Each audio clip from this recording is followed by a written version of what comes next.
শুক্রবারের সবচাইতে গুরুত্বপূর্ণ নফল আমল হলো নবী করিম সাল্লাল্লাহু আলাইহি সাল্লামের প্রতি দুরূদ প্রেরণ করা। প্রিয় বন্ধুগণ, দুরূদ এমনিতেই একজন মুমিনের জন্য সবচাইতে লাভজনক আমলসমূহের মধ্যে থেকে একটি বার যদি কেউ নবীর প্রতি দুরূদ পাঠ করে, আল্লাহ সুবহানাহু ওয়া তাআলা ওই ব্যক্তির প্রতি 10 বার রহমত নাজিল করেন। 10টি রহমত আল্লাহ সুবহানাহু ওয়া তাআলা তার প্রতি নাজিল করেন। তবে বিশেষভাবে শুক্রবার এটি হলো দুরূদ পাঠ করার, দুরূদ প্রেরণ করার, দুরূদের সবচাইতে মোক্ষম সময় এবং সিজন। নবী সাল্লাল্লাহু আলাইহি সাল্লাম সূরা আবু দাউদের এক হাদিসে জুমার দিনের ফজিলত এবং মর্যাদার কথা বলতে গিয়ে একটা পর্যায়ে এসে বলেছেন, ফাআকসিরু আলাইয়া মিনাস সালাতি ফি। সুতরাং শুক্রবার আসলে তোমরা আমার প্রতি বেশি বেশি দুরূদ প্রেরণ করবে, দুরূদ পাঠাবে, দুরূদ পাঠ করবে, আল্লাহ সুবহানাহু ওয়া তাআলার কাছে প্রার্থনা করবে, দোয়া করবে আমার জন্য। ফাইন্না সালাতাকুম মারুদাতুন আলাইয়া, কেননা তোমরা যে দুরূদ পাঠ করো এটা বৃথা যায় না, অযথা নয়, বরং এই দুরূদ ফেরেশতাগণ আমার সামনে উপস্থাপন করেন, কে পাঠ করেছে, কোত্থেকে পাঠ করেছে, আমার সামনে রিপোর্ট পেশ করা হয়। সুতরাং তোমরা শুক্রবারে বেশি বেশি, ওনার ভাষা হলো ফাআকসিরু, তোমরা অধিক পরিমাণে আমার জন্য দুরূদ, আমার প্রতি দুরূদ তোমরা প্রেরণ করো, পাঠ করো।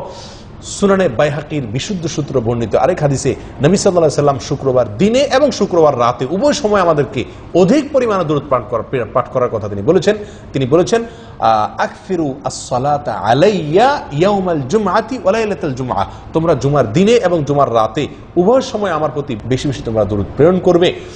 জুমার রাত বলতে উদ্দেশ্য হলো বৃহস্পতিবার দিবাগত রাত, অর্থাৎ বৃহস্পতিবার সূর্য অস্ত যাওয়ার পর থেকে যে রাত শুরু হয় সেটি হলো শুক্রবার রাত। সেই রাতে এবং শুক্রবার দিনে এই উভয় সময়ে যার যত বেশি সংখ্যক সম্ভব বেশি বেশি দুরূদ পাঠ করা, এটা একজন মুমিনের জন্য অত্যন্ত লাভজনক আমল। এটি নবী সাল্লাল্লাহু আলাইহি সাল্লামের নির্দেশ। প্রিয় ভাইরা, জুমার দিনে দুরূদ পাঠ করা সম্পর্কে বহু হাদিস বর্ণিত হয়েছে। তার প্রায় সবগুলোতে নবী সাল্লাল্লাহু আলাইহি সাল্লাম এই আকসিরু শব্দটি ব্যবহার করেছেন, অর্থাৎ অধিক পরিমাণে। এখান থেকে বোঝা গেল দুরূদ পাঠ করার জন্য সবচেয়ে আদর্শ সময়, আদর্শ মুহূর্ত হলো শুক্রবার ছাড়া অন্য কোনো সময় এত বেশি পরিমাণ বা অধিক পরিমাণ দুরূদ পাঠ করার নির্দেশনা আমাদেরকে দেওয়া হয় নাই।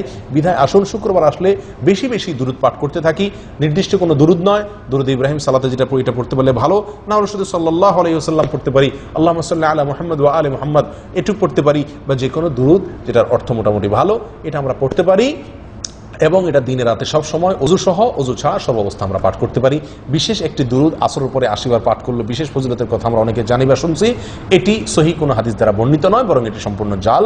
নবী সাল্লাল্লাহু আলাইহি সাল্লামের এটি হাদিস নয়, বরং আসরের পরে বলে কোনো কথা নয়। শুক্রবার দিনে রাতে উঠতে বসতে, চলতে ফিরতে, অজুতে, বিনা অজুতে, সর্বাবস্থা আমরা বেশি থেকে বেশি দুরূদ পাঠের আমল করা আজকে থেকে অভ্যাসটাকে চালু করে নেই, আমরাই লাভবান হব।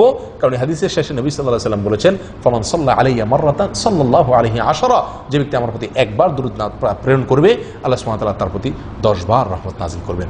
আসুন শুক্রবারের এই সবচেয়ে গুরুত্বপূর্ণ নফল আমলটিকে সমাজে চিন্তা করার চেষ্টা করি। আল্লাহ তৌফিক দান করেন।